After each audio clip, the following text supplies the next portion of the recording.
அனைவருக்கும் வணக்கம். இது Goal-2 அத்தியாயம் 5. அலெக்ஸ் தன்னோட யூரோப் ட்ரிப்பை பற்றி தன்னோட ஃபேமிலிட்ட சொல்லிட்டு இருந்தார். இதை கேட்டதும் ஷரோனுக்கு ஒரே சந்தோஷம். ஐயா ஜாலி, அப்பா நீங்கள் எனக்கு யூரோப்லேருந்து என்ன வாங்கிட்டு வர போகிறீங்க அப்படின்னு கேட்டது. அதுக்கு அலெக்ஸ், உனக்கு என்ன வேணுமோ சொல்லுமா, அது வாங்கிட்டு வரேன் அப்படின்னு சொன்னார். அதுக்கு ஷரோன், அப்பா நான் கேள்விப்பட்டேன் யூரோப்பில் கிடைக்கிற டிஷர்ட்ஸ்லாம் ரொம்ப ஹை குவாலிட்டியாக இருக்கும் அப்படின்னு, எனக்கு டிஷர்ட் வாங்கிட்டு வரீங்களா அப்படின்னு கேட்டது. அதுக்கு அலெக்ஸ், ஷோர்மா, ஷோர், நிச்சயமா அப்படின்னு சொன்னார். அடுத்து ஜூலி பக்கம் திரும்பி, ஜூலி உனக்கு என்ன வேணும் அப்படின்னு கேட்டார். ஜூலிக்கு அலெக்ஸ் யூரோப் போகிறதுல பெருசாக விருப்பம் இல்லை, அதனால் கொஞ்சம் ஊமனே இருந்தாங்க. இதை புரிஞ்சுக்கிட்ட அலெக்ஸ், ஜூலி நான் ஒரு வாரத்தில் வந்துடுவேன், நீ கவலைப்பட ஒன்றும் இல்லை அப்படின்னு சொன்னார். அடுத்து தன் பையனான டேவ் பக்கம் திரும்பி, டேவ் உனக்கு என்ன வேணும்னு நீ இன்னும் சொல்லவே இல்லையே அப்படின்னார். அதுக்கு டேவ், அப்பா நீங்கள் எனக்கு யூரோப்லேருந்து எதுவும் வாங்கிட்டு வர வேணாம், ஆனால் இப்போ உங்ககிட்ட இருக்கிற ஒரு விஷயம் எனக்கு வேணும் அப்படின்னு மெதுவாக எழுத்துக்கிட்டே சொன்னான். என்ன அப்படின்னு கேட்டார் அலெக்ஸ். அது வேற ஒன்றும் இல்லை, உங்கள் கார் தான் அப்படின்னு சொன்னான். இன்ஃபேக்ட் டேவ் ஏற்கனவே டிரைவிங் லைசன்ஸ் வச்சுருந்தான். டிரைவிங் லைசன்ஸ் வாங்கினதுக்கப்புறமோ என்னவோ டேவுக்கு கார் மேலே ஒரு அலாதிய பிரியம், அதுவும் குறிப்பாக அலெக்ஸ் வச்சுருக்க கார் மேலே ரொம்ப பிரியம். இது அலெக்ஸுக்கும் தெரியும். பட் இருந்தாலும் சின்ன பையனை நம்பி எப்படி காரை கொடுக்கறது அப்படிங்கிற மாதிரி யோசிச்சார். டேவ் தொடர்ந்து பேச ஆரம்பித்தான். அப்பா நீங்கள் ஃபியூலை பற்றி ஒன்றும் கவலைப்படாதீங்க, என்னோடய பாக்கெட் மணி நான் நிறைய சேர்த்து வச்சுருக்கேன், நான் அதுலேருந்து காருக்கு ஃபியூல் போட்டுக்கிறேன். அதே போல் இப்போ ஒரு மெயின்டெனன்ஸ் வருது 15,000 கிலோமீட்டர்ஸில், அதையும் நானே பார்த்துக்கிறேன் அப்படின்னு சொன்னான். இதை கேட்டதும் அலெக்ஸ்க்கு என்ன சொல்கிறதுனே தெரியல. ஒரு சில செகண்டுகள் யோசித்தார். நான் யோசிச்சு சொல்கிறேன்ப்பா அப்படின்னார். அதுக்கப்புறம் டேவ் அவரை புஷ் பண்ணவும் இல்லை, அமைதியாயிட்டான். அலெக்ஸ்க்கு தெரியும் டேவ் ரொம்ப நல்ல பையன், ரொம்ப ரெஸ்பான்சிபிளான பையன். நிச்சயமாக அவரை கார் எடுத்துகிட்டு ஓட்டிகிட்டு போனான்னா எதுவும் ஆக்சிடெண்ட்லாம் பண்ண மாட்டான், ரொம்ப ரெஸ்பான்சிபிளாக தான் ஓட்டுவான். இருந்தாலும் அலெக்ஸ்குள்ள ஒரு பெரிய தயக்கம் இருந்துக்கிட்டே இருந்தது. இவங்களோட இந்த கான்வர்சேஷன் இதோட முடிஞ்சிருச்சு. ஈவினிங் வந்தது. அலெக்ஸ் கொஞ்ச நேரம் டிவி பார்த்தார். அதுக்கப்புறம் போர் அடிக்க ஆரம்பிச்சிருச்சு. ஸோ ஜூலி பக்கம் திரும்பி, ஜூலி எனக்கு ரொம்ப போர் அடிக்குது, நம்ம வெளியே போகலாமா அப்படின்னு கேட்டார். அதுக்கு ஜூலி சிரிச்சிட்டே, இல்லை அதை விட ஒரு பெட்டரான வேலை இருக்குது, உங்களுக்கும் உங்கள் பையனுக்கு இடையான கமிட்மெண்ட் அப்படின்னு சொன்னாங்க. என்ன கமிட்மெண்ட் அப்படிங்கிற மாதிரி அலெக்ஸ் ஜூலியை பார்த்தார். என்ன அதுக்குள்ளே மறந்துட்டிங்களா? காலை தானே உங்கள் பையன் கேட்டான் உங்கள் கார் வேணும் அப்படின்னு சொல்லி, அதை அவன்கிட்ட கொடுக்குறதா இல்லையா அப்படிங்கிறத பற்றி நீங்கள் என்ன முடிவு பண்ணல போல இருக்குது, அதை பற்றி ஒரு முடிவு எடுத்தால் நல்லாயிருக்கும் அப்படின்னு ஜூலி சொன்னாங்க. ஜூலியை பொறுத்த வரைக்கும் ஒரு ஸ்பெஷல் என்ன அப்படின்னா, ஜூலி எப்போதுமே ஒரு சுச்சுவேஷன் அப்படின்னு வந்தால் அதை வின் வின் அப்படின்னு மாத்திரம் தான் பார்ப்பாங்க. இங்கே ஒரு சின்ன இன்டர்பிரிட்டேஷன். வின் வின் அப்படிங்கிறது என்னென்னா, சம்மந்தப்பட்ட ரெண்டு பார்ட்டிக்குமே அந்த சுச்சுவேஷன்லேருந்து ஒரு அட்வான்டேஜ் கிடைக்கணும், ரெண்டு பார்ட்டியுமே வின் பண்ணதாக ஃபீல் பண்ணணும், அதுதான் win win situation. So obviously இதோட வேரியேஷன்ஸ் என்னவாக இருக்கும்? Win lose, lose lose, lose win. ஒரு சின்ன உதாரணம் பார்த்துடலாமே. நீங்கள் சினிமாவுக்கு போகணும்னு நினைக்கிறீங்க, ஃபஸ்ட் டே ஃபஸ்ட் ஷோ, அப்பா அம்மாட்ட போய் பர்மிஷன் கேட்குறீங்க. Obviously first day first show அப்படின்னா நிறைய கூட்டம் இருக்கும். So it is bit risky also, ticket கிடைக்காம போகலாம். ஸோ நார்மலாக அப்பா அல்லது அம்மா என்ன சொல்லுவாங்க, ஃபஸ்ட் டே ஃபஸ்ட் ஷோ பார்க்கணுன்னு என்ன அவசியம், பொறுமையாக பார்த்துக்கலாம் அப்படிம்பாங்க இல்லையா? ஸோ இந்த சுச்சுவேஷனில் நீங்கள் அப்பா சொன்ன பேச்சு கேட்கணும் அப்படின்னா, இந்த ப்ரப்போசலை கொண்டு போன உங்களுக்கு இட் இஸ் அ லூஸ், அப்பாவுக்கு அது win. So it's a lose win situation. But அதுவே சரி அப்படின்னு பர்மிஷன் கொடுத்துட்டாங்க அப்படின்னா it is a bit of a risk for அப்பா சைட். அதனால் அப்பா என்ன நினைப்பார், I lost in the argument. So it's a win for you, but loss for அப்பாவோ அல்லது அம்மாவோ. இன்னொரு இன்ட்ரெஸ்டிங்கான சுச்சுவேஷனை பார்ப்போம். சப்போஸ் உங்களுக்கும் உங்கள் தம்பிக்கும் அல்லது தங்கிக்குமோ ஒரு சாக்லேட் பிரிச்சுக்கிறதுல சட்டை வருதுன்னு வச்சுப்போம். என்ன பண்ணுவோம்? நம்ம சின்ன பசங்களாக இருக்கும்போது ஆப்வியஸ்லி அப்பா அம்மாட்ட எடுத்துகிட்டு போவோம். மோஸ்ட் ஆஃப் த டைம் ரெண்டு பேருக்கும் பாதி பாதி பிரித்து கொடுப்பாங்க. So it could be a win win situation. சில நேரம் நம்ம பெரிய நாட்டை எடுத்துகிட்டு போனால் அவர் என்ன பண்ணுவார், போகலாம் ரெண்டு பேரும் சண்டை போட்டு இருக்காதிங்க, இந்த சாக்லேட் எனக்கு தான் அப்படின்னு சொல்லி அவர் எடுத்து சாப்பிட்ருவார். ஸோ இந்த சுச்சுவேஷனில் உங்களுக்கும் சரி உங்களுடைய சகோதரரோ அல்லது சகோதரிக்குமே சரி, it's a lose lose situation. Right, நம்ம கதையை கன்டினியூ பண்ணுவோம். இந்த சுச்சுவேஷனுக்கு பதில் சொல்கிற மாதிரி பேசின அலெக்ஸ், டேவ் கேட்ட ரிக்வெஸ்ட்டை பொறுத்த வரைக்கும் எனக்கு செகண்ட் தாட்டே கிடையாது, நிச்சயமாக காரை நான் கொடுக்க மாட்டேன் அப்படின்னு சொன்னார். இதுக்கு பதில் சொன்ன ஜூலி, சரி நம்ம உங்களோட ட்ரெடிஷ்னல் அப்ரோச்சுக்கு போவோமா, ஒரு பேப்பரும் பேனாக விடுங்க, இந்த சுச்சுவேஷனில் நீங்கள் காரை கொடுத்தா என்னென்னலாம் ப்ளஸ் என்னெல்லாம் மைனஸ் அப்படின்னு எழுதுங்க. ஸோ இதுதான் நீங்கள் டிப்பிக்கலாக பண்ணுற அப்ரோச் இல்லையா, அதே நீங்கள் இப்போ ட்ரை பண்ணக்கூடாது அப்படின்னாங்க. இதை கேட்டதும் அலெக்ஸ், நல்ல ஐடியா தான் அப்படின்னு சொல்லிட்டு ஒரு பேப்பரும் பேனாவும் எடுத்து எழுத ஆரம்பித்தார். முதல்ல பாசிட்டிவான விஷயங்கள். இந்த சுச்சுவேஷனை பொறுத்த வரைக்கும் எனக்கு ஒன்றும் பாசிட்டிவாக தெரியலையே அப்படின்னு சொல்லிட்டு என்ன எழுதுறதுன்னு தெரியாமல் கொஞ்ச நேரம் அலெக்ஸ் முழிச்சிட்டு இருந்தார். இப்போது பதில் சொன்ன ஜூலி, நீங்கள் தான் ஒரு பாயிண்ட் சொன்னீங்களே, உங்களுடைய 15,000 கிலோமீட்டருக்கு ஒரு வாட்டி பண்ண வேண்டிய ப்ரிவென்டிவ் மெயின்டெனன்ஸ் செக் டேவ் பண்ணிடுவான்னு. ஸோ அது ஒரு பாசிட்டிவ் தானே அப்படின்னு கேட்டாங்க. இதுக்கு பதில் சொன்ன அலெக்ஸ், ரைட் இதை வேணால் நான் ஒரு பாசிட்டிவாக வச்சுக்கிறேன் அப்படின்னு சொன்னார்.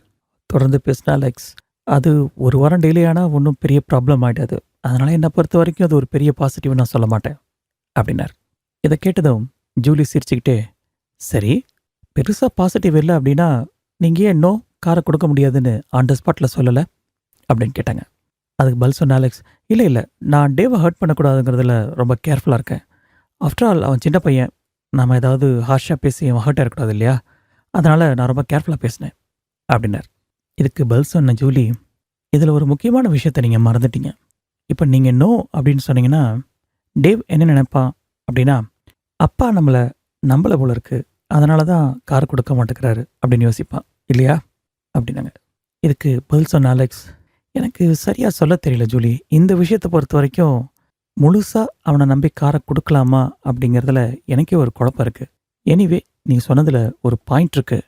இப்போ நான் காரை கொடுத்தேன் அப்படின்னா எனக்கும் டேவுக்கும் இருக்குமான பாண்டிங் இன்னும் கொஞ்சம் அதிகமாகும், எங்களுக்கு இருக்கிற ட்ரஸ்ட் நிச்சயமாக அதிகமாகும்.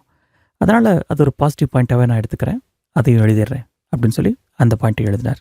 வேறு என்ன இருக்குது அப்படின்னு ஜூலி கேட்டாங்க. இதுக்கு இமீடியட்டாக பதில் சொன்ன அலெக்ஸ், போதும் பாசிட்டிவ் 2 போதும், இப்போ நான் நெகட்டிவ்க்கு போகிறேன், ஏன்னா அதுதான் ரொம்ப ஈஸி இந்த விஷயத்தை பொறுத்த வரைக்கும். இதில் millions and millions of reasons இருக்குது அப்படின்னு சொல்லிட்டு எழுத ஆரம்பித்தார். இதுக்கு இமீடியட்டாக பதில் சொன்ன ஜூலி, ஆரம்பத்தில் சில விஷயங்களில் நிறைய நெகட்டிவ் இருக்க மாதிரி தெரியும், ஆனால் எழுத ஆரம்பிச்சிங்கன்னா தான் ஆக்சுவலாக எவ்வளோ நெகட்டிவ்ஸ் இருக்குன்றது உங்களுக்கே தெரியும் அப்படின்னு சொன்னாங்க. இதுக்கு பதில் சொன்ன அலெக்ஸ், நீ சொன்னது மற்ற விஷயங்களுக்கு அப்ளிகபிளாக இருக்கலாம் ஜூலி, ஆனால் இந்த விஷயத்தை பொறுத்த வரைக்கும் நிச்சயமாக அப்படி இருக்காது அப்படின்னு சொன்னார். அதுக்கு ஜூலி, பார்க்கலாம் முதல்ல எழுதுங்க அப்படின்னு சொன்னாங்க. முதல் விஷயம், நம்ம பைபிளில் காரை கொண்டு போய் எங்கேயாவது சாத்திட்டானா big damage to the car. So damage to the car is the point number 1. இதோட கான்சிக்வன்ஸாக சப்போஸ் வெறும் கார் மட்டுக்கும் டேமேஜ் அப்படின்னா ஓகே, நம்ம கார் ஓரளவுக்கு high end car, maximum injuries எதுவும் ஆகாது. பட் சப்போஸ் டேவுக்கு ஏதாவது இன்ஜுரி ஆச்சு அல்லது ஏதாவது ஆக்சிடென்ட் ஆச்சுன்னா காண்ட் இமேஜின். ஸோ அதுதான் மிகப்பெரிய ரிஸ்க்குன்னு நான் நினைக்கிறேன் அப்படின்னு சொல்லிட்டு அதையும் எழுதினார் அலெக்ஸ். இப்போ குறுக்கிட்டு பேசின ஜூலி, ஒரு நிமிஷம், நீங்கள் நிறைய முறை சொல்லியிருக்கீங்க டேவ் ரொம்ப நல்ல டிரைவர், ரொம்ப ரெஸ்பான்சிபிளான பையன், அதனால தான் அவங்ககிட்ட நிறைய வாட்டி நீங்கள் காரை கூட கொடுத்து ஓட்ட சொல்லியிருக்கீங்க. அப்படி இருக்கும்போது ஏன் ஆக்சிடென்ட் ஆகும்னு நினைக்கிறீங்க அப்படின்னு கேட்டாங்க. இப்போ ஒரு செகண்ட் யோசிச்சு அலெக்ஸ், நீ சொல்கிறது சரிதான் ஜூலி, கார் டேமேஜ் ஆனாலும் பரவாயில்ல, after all it's a car. But டேவுக்கு ஏதாவது ஆச்சுன்னா, அதனால் நான் ஃபஸ்ட் பாயிண்ட்டை ஸ்ட்ரைக் அவுட் பண்ணிடுறேன் அப்படின்னு சொல்லிட்டு முதல் பாயிண்ட்டை ஸ்ட்ரைக் அவுட் பண்ணிவிட்டு டேவோட சேஃப்டி அப்படிங்கிறத மட்டும் மெயின் பாயிண்ட்டாக வச்சுக்கிட்டார். சரி, இதுக்கு என்ன ஆல்டர்னேட் அப்படின்னு ஜூலி கேட்டாங்க. என்ன பண்ணலான்னா, மேபி நான் கார் எடுத்துகிட்டு கொண்டு போயிட்டு ஏர்போர்ட்டில் விட்டுட்டு அப்படியே யூரோப் போயிட்டு ஒரு வாரம் கழித்து வந்து ஏர்போர்ட்லேருந்து எடுத்துக்கலாம் அப்படின்னு சொன்னார். இதுக்கு இமீடியட்டாக சிரிச்சுட்டு பதில் சொன்ன ஜூலி, பார்த்தீங்களா உண்மை வெளியே வந்துருச்சு. ஸோ இது உங்கள் காரு, உங்கள் பொருள், வேறு யாரும் எடுக்கக்கூடாதுன்னு நினைக்கிறீங்க கரெக்டாக, அதனால தான் நீங்கள் டேவ்கிட்ட கொடுக்க மாட்டேங்கிறீங்க. என்னோடய கெஸ்ஸு சரியா அப்படின்னு கேட்டாங்க. ஒரு நிமிஷம் இதை பற்றி யோசித்த அலெக்ஸ்க்கு அவங்க சொல்கிறது உண்மை அப்படிங்கிற மாதிரியும் தோணுச்சு. இப்போ தொடர்ந்து பேசின ஜூலி, இது வரைக்கும் நல்லது தாங்க, பாருங்கள் டேவ் உங்கள் காரை ஓட்டி பழகிட்டான் அப்படின்னா உங்களுக்கும் ஒரு பார்ட்னர் கிடைச்ச மாதிரி ஆச்சு. நீங்கள் எங்கேயாவது லாங் ட்ரைவ் போகணும் அப்படின்னா டேவ் கூட காரை ஓட்டலாம், உங்களுக்கும் சிரமம் கம்மியாக இருக்கும்ல.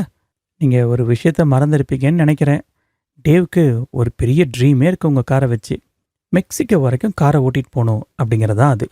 அதை பற்றி என்கிட்ட ஒரு தடவை பேசினா உங்கள்கிட்டையும் பேசியிருப்பான்னு நினைக்கிறேன் அப்படின்னு சொன்னாங்க. இங்கே ஒரு சின்ன இன்டர்பிரிட்டேஷன். இந்த கதை நடக்கிறது அமெரிக்காவில், அமெரிக்காவுக்கு பக்கத்தில் இருக்கிற கண்ட்ரி தான் மெக்சிகோ. இதை கேட்டதும் அலெக்ஸ் இமீடியட்டா, என்னது மெக்சிகோ வரைக்குமா, நோ வே, மெக்சிகோ போயிட்டு அங்கே எங்கேயாவது மாட்டிட்டானா நிலைமை என்ன ஆகுறது, நான் என்னோடய யூரோப் ட்ரிப்பை விட்டுட்டு இவனை ரெஸ்கியூ பண்ணுறதுக்காக அங்கேருந்து திரும்பி வரணும், அப்பாப்பா நினச்சி பார்த்தாவே பெரிய ட்ரபிளாக இருக்கும் போல இருக்கு அப்படின்னாரு. இதை கேட்டதும் ஜூலி பலமாக சிரித்தாங்க. எனக்கு ஒரு கேள்வி இருக்குது, சரி அதுக்கு முன்னாடி இதை எப்படி எழுத போகிறீங்க இந்த சுச்சுவேஷனை அப்படின்னு கேட்டாங்க. ஒரு செகண்ட் கூட யோசிக்காத அலெக்ஸ், என்னோடய பிஸ்னஸ் ட்ரிப்பை நிறுத்திட்டு டேவை ரெஸ்கியூ பண்ண வர வேண்டியிருக்கும் அப்படின்னு எழுதினார். இதை கேட்டதும் ஜூலி, ஏங்க இதெல்லாம் உங்களுக்கே கொஞ்சம் ஓவராக தெரியல, சும்மா காமெடி பண்ணுறீங்க பார்த்தீங்களா அப்படின்னாங்க. இதை கேட்டது அலெக்ஸ், ஜூலி நீ தான் சீரியஸ்னஸ் தெரியாமல் பேசிகிட்டு இருக்க. யோசிச்சு பாரு, நம்ம பையன் மெக்சிகோவில் எங்கேயாவது ஓட்டிகிட்டு போகிறான், ஏதோ ஒரு ப்ராப்ளம் ஆகுது, மெக்சிகோவில் இருக்கிற ஏதோ ஒரு வில்லேஜ்லேருந்து எனக்கு கால் வருதுன்னு வையே, நான் எப்படி யூரோப் ட்ரிப்பை கேன்சல் பண்ணிவிட்டு இங்கே வந்து ரெஸ்கியூ பண்ணணும்? இல்லை அப்படின்னா இங்கே இருக்கிற லோக்கல் மக்களை யாரையாவது அரேஞ்ச் பண்ண சொல்லி அவனை ரெஸ்கியூ பண்ணணும். அப்போது பிஸ்னஸில் என்னால் ஃபோக்கஸே பண்ண முடியாது. இது எல்லாத்துக்கும் மேலே நம்ம கண்ட்ரிலேருந்து பக்கத்து கண்ட்ரிக்கு போகணும் பை கார் அப்படின்னா அவங்க பேரண்ட்ஸோட சிக்னேச்சரோட தான் இந்த மாதிரி குட்டி பசங்களாம் போக முடியும். ஸோ லீகலாகவும் இது பெரிய இஷ்யூ ஆகும். அதனால் நான் காரை கொடுக்காமல் இருக்கிறது தான் நல்லது அப்படின்னு நினைக்கிறேன் அப்படின்னு சொன்னார். இது கேட்டதும் ஜூலி, அப்போது உங்களுக்கும் டேவுக்குமான ரிலேஷன்ஷிப் ஸ்பாயில் ஆகுமே, அதுவும் ஒரு நெகட்டிவ் தானே, அதையே நீங்கள் எழுதக்கூடாது அப்படின்னு கேட்டாங்க. ஜூலி சொன்னதில் இருக்கிற நியாயத்தை புரிஞ்சுக்கிட்ட அலெக்ஸ் அதையும் ஒரு நெகட்டிவாக எழுதினார். காரை கொடுக்கல அப்படின்னா அப்பாவுக்கும் மகனுக்குமான ரிலேஷன்ஷிப்பில் விரிசல் விடலாம் அப்படின்னு எழுதினார்.